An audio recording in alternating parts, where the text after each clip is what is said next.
Olá, a partir de agora você confere o programa TJSC na TV com exclusividade aqui na TVAL. E hoje a nossa entrevistada é a juíza Andréia Maciel Pachá, do Tribunal de Justiça do Rio de Janeiro, que fala sobre uma nova configuração familiar no direito. Acompanhe. Olá, doutora, eu começo perguntando o que é considerado para a justiça uma unidade familiar. Olha, a justiça felizmente tem evoluído muito na percepção do que vem a ser uma unidade familiar. Para a gente ter um contexto muito claro disso, basta lembrar que até a Constituição de 88, um homem que tivesse um filho fora do casamento não podia nem registrar esse filho. Ele não era considerado da família. Então, família era só aquele núcleo formado pelo casamento. A família hoje é plural, ela pode ser uma unidade formada pelo casamento, formada pela união estável, formada por uma pessoa que tem um filho, formada por irmãos. Então é uma quantidade, por casais homoafetivos. Então são vários núcleos de pessoas que se reúnem com a intenção de se responsabilizar e de cuidar umas das outras, de prestar alimentos na hora que precisa, de construir um projeto de vida em comum, adquirindo patrimônio e especialmente cuidando solidariamente dos membros que integram esse núcleo familiar. O Estatuto da Família, que é um projeto de lei que tramita no Congresso Nacional, determina que as famílias brasileiras sejam compostas por um homem e uma mulher casados ou em união estável. Na opinião da senhora, essa visão de família não está ultrapassada? Esse projeto que tramita no Congresso é um retrocesso gigante perto da multiplicidade de direitos que nós adquirimos até aqui. A Justiça, na maioria das vezes, em se tratando de direito das famílias, tem se antecipado à legislação. É por causa de um provimento administrativo do CNJ que os homossexuais podem se casar. É por causa de decisões judiciais reiteradas que a união estável foi reconhecida na Constituição de 88. Os filhos hoje são todos iguais, não há mais diferença entre filhos do casamento, filhos adotivos ou biológicos. Então, a família tem evoluído de uma forma muito plural, muito generosa, muito ética, e a Justiça tem acolhido essa demanda. Quando você vê um projeto de lei na contramão da realidade, parece que o que existe é um abismo entre o que a sociedade vive e o que o Congresso pretende votar com essa legislação. Mesmo porque, se você for na pesquisa do IBGE, você vai verificar que mais da metade das famílias brasileiras não tem essa Constituição. Grande parte das famílias são monoparentais, são mulheres que criam seus filhos sozinhas, são avós que criam os netos. Então, é a contramão da realidade. A expectativa é que o Congresso tenha a serenidade para perceber que os direitos nunca devem ser de menos, devem sempre ser de mais. Bom, no Brasil, o casamento entre pessoas do mesmo sexo é legitimado desde 2011. Quais são os avanços que são possíveis de identificar nesses 6 anos que já se passaram? Eu não diria que apenas nesses 6 anos a gente tem um diagnóstico desses avanços. Eu acho que no direito das famílias em geral, nós temos conseguido avanços significativos no fim de alguns preconceitos, na consolidação de alguns direitos e especialmente no reconhecimento da pluralidade. É importante a percepção de que garantir direito para o outro não tira direito de ninguém. Essa resistência não é uma resistência racional quando a gente fala de avanço legislativo. Antigamente, os casais homoafetivos viviam, às vezes, uma vida inteira juntos. Quando um dos dois morria, não tinha direito nem a permanecer no imóvel onde o casal viveu durante a vida toda. E, às vezes, as questões, as brigas familiares, muitas vezes a família era super preconceituosa e a herança daquela pessoa ficava para a família e não para o companheiro.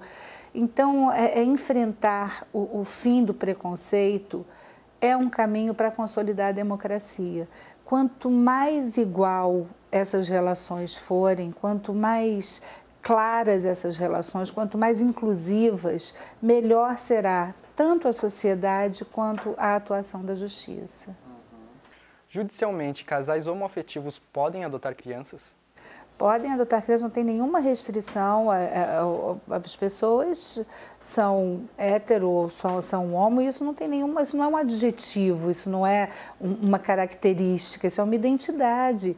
Então, o que se espera quando uma pessoa pretende adotar alguém é que ela se habilite devidamente por meio do cadastro de adoção, que ela participe das entrevistas, que ela compreenda o tamanho e a importância que é acolher uma criança que já passou por um abandono. Então não há nenhuma restrição e nem poderia haver, seria extremamente preconceituoso imaginar ou inconstitucional imaginar que se criasse uma vedação em razão da identidade ou da orientação sexual.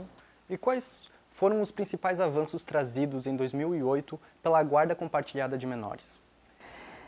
Essa questão da guarda compartilhada, eu acho que virou muito mais uma discussão teórica do que com reflexos na realidade. Porque, veja bem, a guarda e o poder familiar no Brasil são coisas distintas. Em alguns países, a guarda e o poder familiar são uma coisa só. Então, quem detém a guarda, detém também o poder familiar e pode decidir tudo sobre a vida de um filho. Aqui não, aqui o poder familiar é preservado mesmo no caso de separação.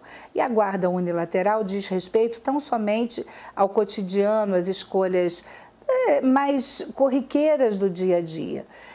Eu acho que a guarda compartilhada é um direito da criança, porque a criança, quando os pais se separam, ela não deixa de ser filha de um ou filha de outro, no sentido de ser cuidada e de ser guardada.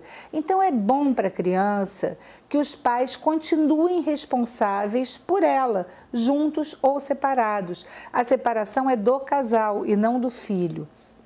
E a lei só veio positivar um direito que é um direito muito claro das crianças. O que me parece um equívoco é transformar uma lei que foi feita em benefício da criança, para garantir a essa criança uma forma mais sustentável de vida depois da separação, o que me parece um contrassenso, e usar a lei da guarda compartilhada para submeter um filho a sucessivos processos e a sucessivas idas aos tribunais. A expectativa que a gente tem quando um casal escolhe ter um filho é que o pai e a mãe continuem pai e mãe apesar do casamento, e que a criança tenha direito a esse convívio de uma maneira prazerosa, de uma maneira feliz, né? Porque o interesse é da criança que tem que ser preservado. Quando você usa uma legislação que dá para a criança essa garantia como uma fonte de conflito, isso para mim soa um pouco difícil de entender. E a gente tem visto brigas assim muito grandes em torno de guarda de filhos, porque as pessoas parecem que vão perdendo a capacidade de conversar. Uma dificuldade que eu tenho para entender, eu fui juíza de família durante mais de 15 anos, é como é que duas pessoas que se amaram em algum momento, que escolheram viver juntas, que escolheram ter um filho, não conseguem estabelecer um mínimo de consenso para preservar a identidade, para preservar a saúde mental dessa criança. E não tem nada pior para um filho do que se sentir responsável pelas rupturas conjugais. Então, cada vez que essa criança vai ao tribunal, é como se ela estivesse sendo responsabilizada pelo fim de um casamento. É muito triste isso. Os processos mais difíceis que eu já julguei diziam respeito à disputa de guarda. E a tentativa hoje, felizmente, nós temos núcleos de mediação que têm funcionado de uma maneira muito importante para compor esses conflitos. A expectativa é que as pessoas tenham autonomia para decidir essas questões sem necessidade da intervenção da justiça. Não é um juiz que devia dizer onde a criança vai ficar, mas o pai e a mãe, que são as pessoas mais amorosas e mais próximas dessa criança. Relações com mais de 2 indivíduos exercendo a função de pai ou mãe podem ser consideradas famílias? A poliafetividade como núcleo familiar, eu não conheço decisão judicial a respeito, não conheço. É um dado da realidade, existem pessoas que vivem em 2 a 3 ou 4, isso não é um problema do Estado. A escolha das pessoas, da maneira com que vão viver, não é uma questão que diga respeito à intervenção do Estado. Agora, quando isso impacta em algum direito que se pretende ver garantido, isso chega para o Estado. Então, ou disputa de guarda, ou obrigação alimentar. Eu confesso para você que eu ainda não vi nenhuma decisão legitimando como entidade familiar. Mas, veja bem, os direitos dos vulneráveis, no caso as crianças, vão ser sempre preservados, porque uma criança que cresce num ambiente com 3 adultos, por exemplo, vivendo juntos e que tem um relacionamento com esses adultos de uma forma filial, é natural que essa criança tenha preservado o direito ao convívio, o direito aos alimentos. Então, eu ainda não vi, não tive a oportunidade de julgar nenhum processo dessa natureza e nem de ver nenhuma decisão nesse sentido, mas é uma realidade que daqui a pouco chegará certamente à justiça e a gente vai ter que pensar sobre ela. E para finalizar, a senhora considera que o Judiciário tem avançado nas discussões em relação às novas configurações de famílias? Sem dúvida, o papel do Judiciário nos novos direitos das novas famílias tem sido fundamental, especialmente na estruturação do que vem a ser cuidado, responsabilidade, afeto. Todas essas matérias nasceram inicialmente de decisões judiciais e apenas no segundo momento foram transformadas em texto legal. Então, a vida tem chegado assim, a vida tem mudado muito rapidamente, as demandas têm chegado à justiça, os juízes precisam compreender essas transformações como um dado da realidade e percebê-las como um momento muito rico na inclusão de direitos. E eu costumo dizer que o direito das famílias dá para a gente, enquanto sociedade, um exemplo muito importante. Assim, pode brigar, pode ter conflito, mas a gente tem conseguido pactuar os dissensos que fazem parte da pluralidade.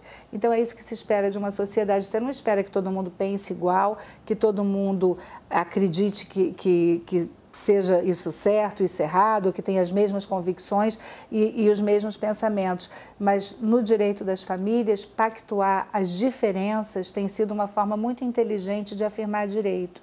E a gente tem conseguido. Tomara que isso sirva de exemplo para os outros direitos que precisam também de novos pactos, porque a sociedade se transforma de maneira permanente.